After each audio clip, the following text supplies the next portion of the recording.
Hi everyone, today I am swatching my Winsor and Newton Cotman series watercolors into this Mijello watercolor palette.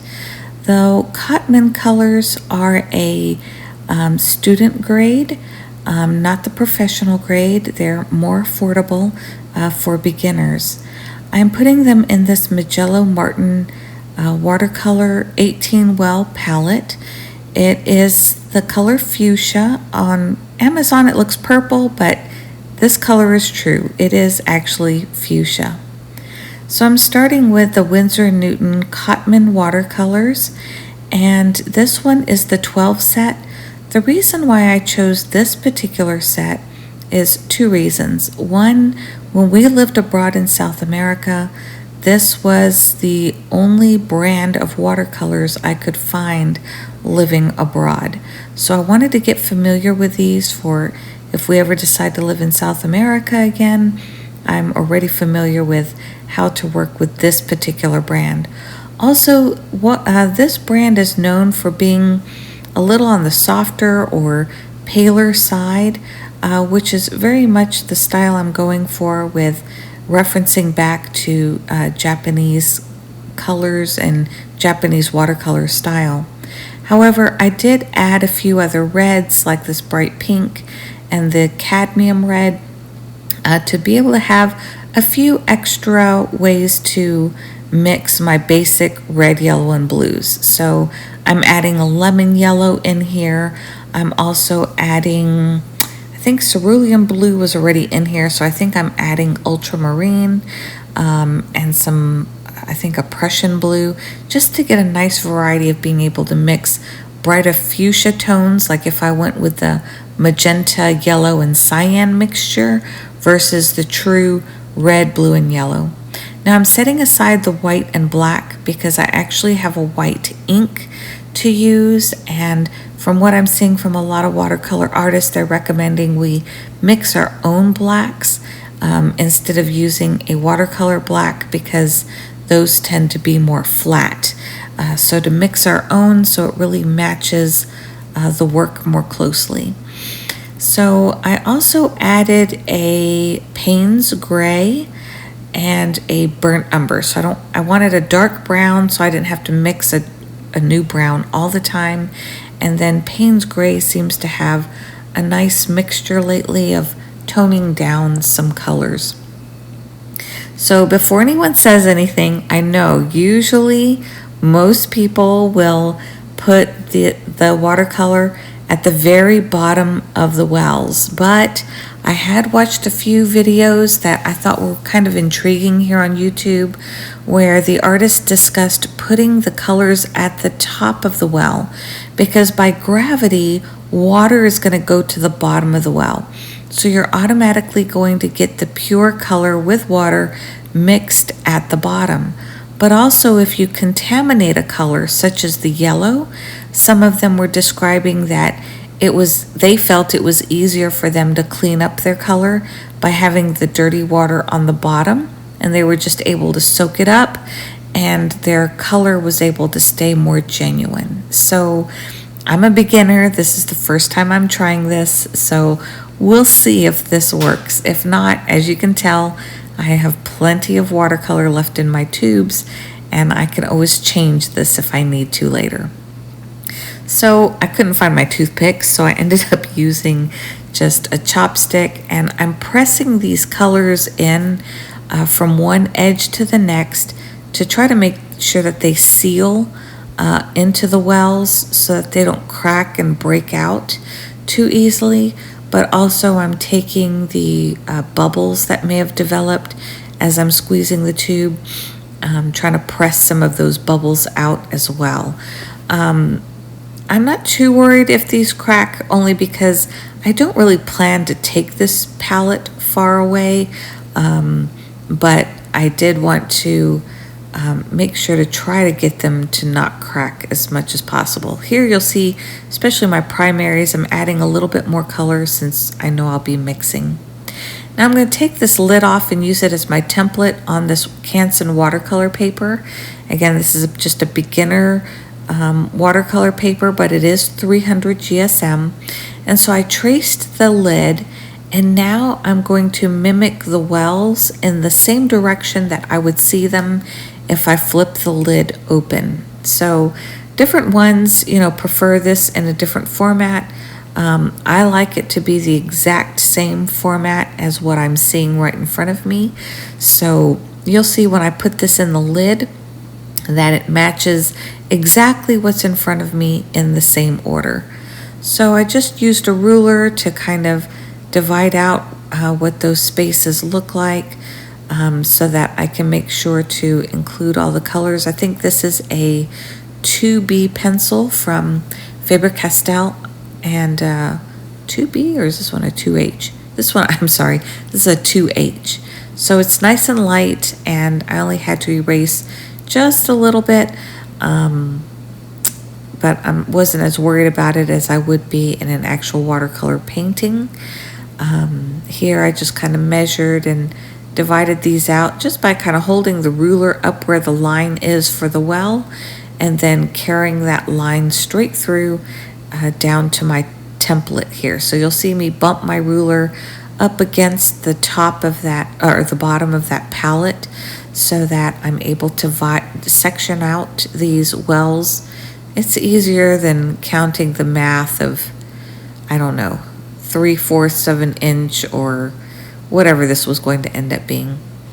This brush that I'm using is the Princeton Neptune. It's out of one of those sets of, I think it was a set of 4 that I found on Amazon. So as I'm painting these colors, I'll give you a little bit of information about each one of them.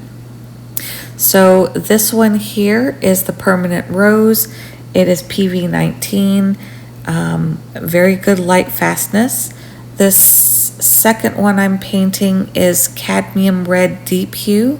It's PR 188 and PR 254. It's a combination of pigments. So this one, if you mix it, you could get a richer brown when you decide to mix with that one. This next one is Burnt Sienna, and it was named after Sienna in Italy, which is, I thought, really interesting, PR 101. This next one is Cadmium Yellow Hue.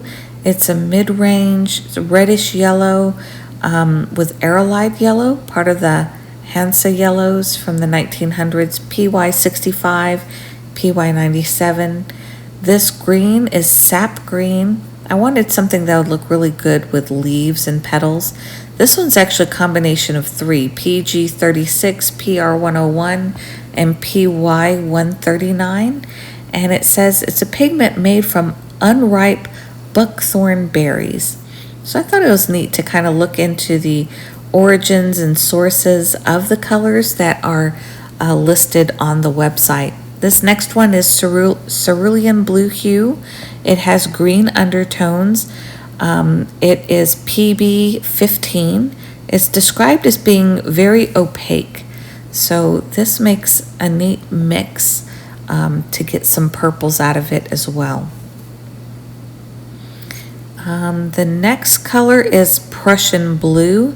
Very deep. It was made by a German chemist around 1704, making it the first synthetic blue pigment, and it's often favored as an alternative to ultramarine. I have both of those colors in my palette, but this Prussian Blue is PB27. It's described as being transparent, and its light fastness is described to be excellent. This next color is Dioxanine Purple. It's a mid-shade purple pigment. They describe that when it's undiluted, it can also be used as a type of deep, deep black. It was added to this line in the 1960s. It's transparent, and the code for it, pigment code, is PV23. I wanted a brown that I wouldn't have to mix every single time, so this is Burnt Umber. It's a mixture of PBR7 and PY42. It says that it's named after Umbria, a region in Italy where it was mined. Burning the raw pigment intensifies its color, and it's very opaque. This next one is Alizarin Crimson Hue. This one came in the set of that beginner set that I purchased. It's PR 206. It resembles very closely the genuine Alizarin Crimson. It's transparent. The orange is Cadmium Red Pale Hue or Cadmium Red Light Hue. Some of the tubes are labeled differently. It is of PR 255 and PY 65 and described also as transparent. This next one is Yellow Ochre, one of my favorite colors. It's from a natural iron oxide found in Earth. It's one of the oldest pigments mixed in mankind, but this synthetic version became available in the 1920s. It's described as very opaque as PY 42. So that one, I really love the tones of the orange, whereas this one, which is called Lemon Yellow Hue, is super, super bright. It's made from acrylamide pigment. It closely resembles the genuine lemon yellow, which was discontinued years ago because of its toxicity with barium chromate. So this one is PY 175. This very bright green is a viridian hue is found in a ton of the watercolor artists' landscape palettes. They're custom palettes if you look at them online. It comes from the Latin word of green, viridis, and it's PG7. So it's just really, really pretty. I would have never thought of using this, but a lot of the landscape artists show how they mix this and use it for a lot of the trees and grass and foliage. This next one is Ultramarine. It's a rich, deep, transparent blue. It is PB29. And this next one is Indigo. It's a deep blue pigment. It can even be used as a dark black, originally from plants, similar to blue woad, used by the ancient Britons, and it was synthesized in 1878 in Germany. So it's also one of the oldest blue pigments used universally. And then this last one is Payne's Gray, which I love. It's a gray, blue-gray from Ultramarine, Mars Black, and a mixture of crimson as well. So those are the colors that I chose to initially try out. Some of these I'm adding a little bit of dry brush technique on top as a second layer, just to kind of see what the darker tone would look like and kind of get a gradient on my swatches so that I can see what it would be like if I went lighter versus what it would be like if I went with a little bit of a heavier hand or less water on that particular color. So this is my Zig. It's a pigment marker. I waited for about 30 minutes, made sure everything dried, and here now I can just label everything with the actual tube color names. I didn't put their color information on my swatch only because I can easily look that up on the Winsor Cotman series website. Let me tell you the 12 colors. I don't remember if I did that yet. The 12 colors that come in that initial set are, let's find that list. These are all 8 milliliter tubes: Cadmium Yellow Hue, Cadmium Red Pale Hue, Alizarin Crimson Hue, Ultramarine, Cerulean Blue Hue, Prussian Blue, Viridian Hue, Yellow Ochre, Burnt Sienna, Burnt Umber, Ivory Black, and Chinese White. So those were the ones that originally came in the set. The Prussian Rose I decided to add as like my magenta, and then the Lemon Yellow I decided to add as my really bright yellow, and then some of these other blues. Let me see, I think I added the not Ultramarine. Which one was that? Let's see, Ultramarine came with it, Cerulean and Prussian. It came with a lot of varieties of blues. So I guess I added the Indigo, and I added the Dioxanine Purple, and I know I added the Payne's Gray. So those were just from various artists that I had seen, and you'll see now this swatch just pops into the lid perfectly like that, and then I can put this clear over it, and I can see exactly what colors I have all labeled, since I'm really new to this and I don't know exactly what color I have laid out where, so I definitely needed the swatch. So again, this is Mijello, this is plastic. Now I do also have a ceramic plate that I'll use on my desk for mixing, but this will be nice for travel.